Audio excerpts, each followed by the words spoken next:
Então, este foi um convite feito pelo Zé Mateus, o diretor da Trienal, que foi um convite misto.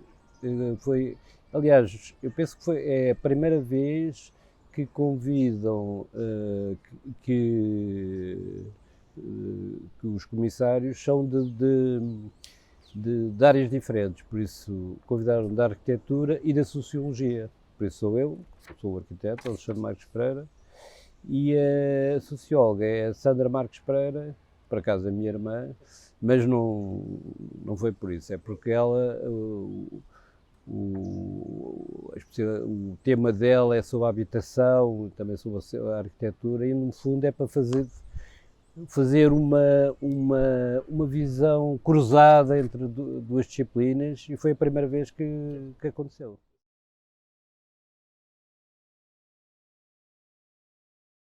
Os híbridos das transações e as transformações, sim. A ideia é as cidades em geral, estão sempre a mudar, não é? Mudam ao longo do tempo, mudam de várias maneiras e o que acontece é que, a maior parte das vezes, mudam de funções, muda o tempo, muda os edifícios, enfim, a mudança, não é? Faz parte da. E o que acontece é que essas transformações criam situações, na maior parte dos casos, situações híbridas, não é? Que pertencem a tempos diferentes, mas que têm, muitas das vezes, tudo depende de cada caso, uma autonomia e um caráter próprio, não é? Mudanças, umas são em continuidade, outras são em ruptura, e não só sob o ponto de vista da arquitetura, obviamente também do ponto de vista dos usos, não é? Vários tipos de usos, e daí o tema era esse, não é? E depois foi a partir desse tema que fizemos as escolhas, não é? Cujo critério foi primeiro que aparecesse o maior número de casos que não tivessem aparecido noutras edições, de vários tempos. Por isso, a nossa preocupação não foi escolher edifício do arquiteto A, B, C, D ou o que for.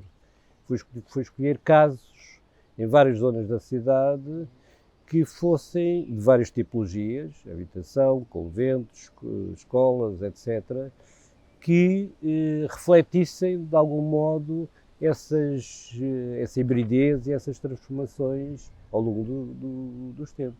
Independente de serem muitas vezes mais bonitos ou mais bem conseguidos, o critério foi um critério mais abrangente, não foi um critério estético, foi um critério para conhecer a cidade, dar a conhecer a cidade, principalmente ao geral da população, porque isto não é um evento para arquitetos, não é? Embora seja, enfim, a origem seja essa, mas é para dar a conhecer, no fundo, essas transformações e vê-las de um modo mais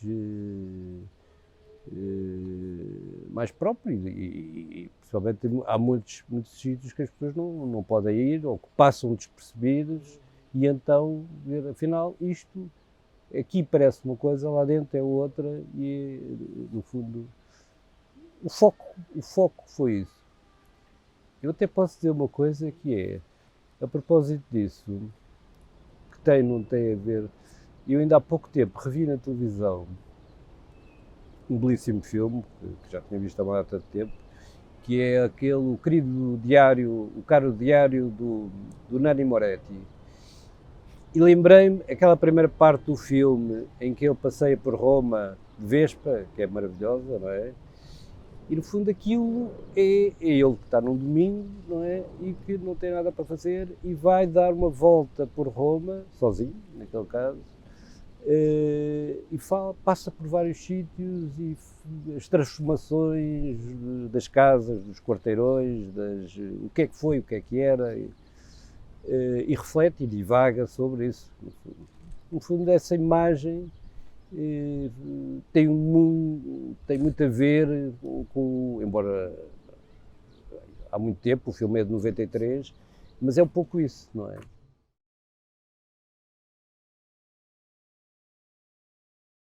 Foi, foi, foi grande. Obviamente que isto contámos com a preciosa equipa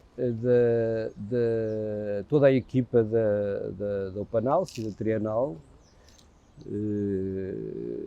que está muito rodada e que tem uma organização espetacular e que obviamente sem isso era impossível, quer dizer, nós fizemos uma seleção, enfim, sabíamos os que já tinham estado no passado, mas isso serviu só como de referência para ver aqueles que poderiam ser interessantes e escolher principalmente casos novos. Estas são 74, acho que como é que é, são 70, exatamente, são 74 espaços em que 49 não apareceram são novos. Novos, quer dizer, novos na Opanalce. Não é?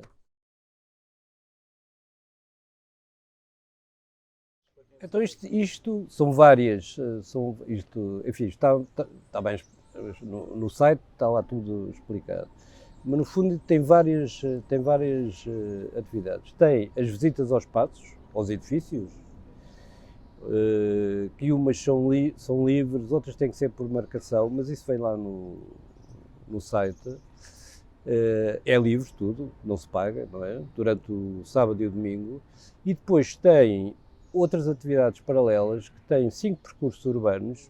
Agora, a propósito disso, lembrei-me da história do Nano Moretti. É claro que os percursos não são de Vespa, são a pé, não é? E que são em que escolhemos zonas específicas, diferentes, em que fossem especialmente significativas nesta questão dos híbridos e das transformações. Não é? Uma é no bairro chamado bairro operário de Alvalade, bairro do centro em Alvalade, aquele pequeno bairro que foi transformado que eram muitos armazéns e fábricas e agora tem casas, tem ateliês, tem uma série enfim, de atividades. Outra é Bruxelas, essa é do João Paulo Feliciano, essa primeira é pelo arquiteto João Appleton, e temos outra, são 5, temos uma em Telheiras também, essa até é muito especial porque é adaptada para pessoas de mobilidade condicionada, e depois temos uma na zona de Arroios, feita por um jovem francês que vive cá há muitos anos, por acaso é arquiteto, mas ele é galerista, não é? E conhece bem aquela zona de Arroios, por isso começa na galeria dele, que é a Galeria Foco, e depois tem um percurso, como ele conhece bem aquela zona, por essas, que é também uma zona em grande transformação. E depois também há um passeio sonoro, não é?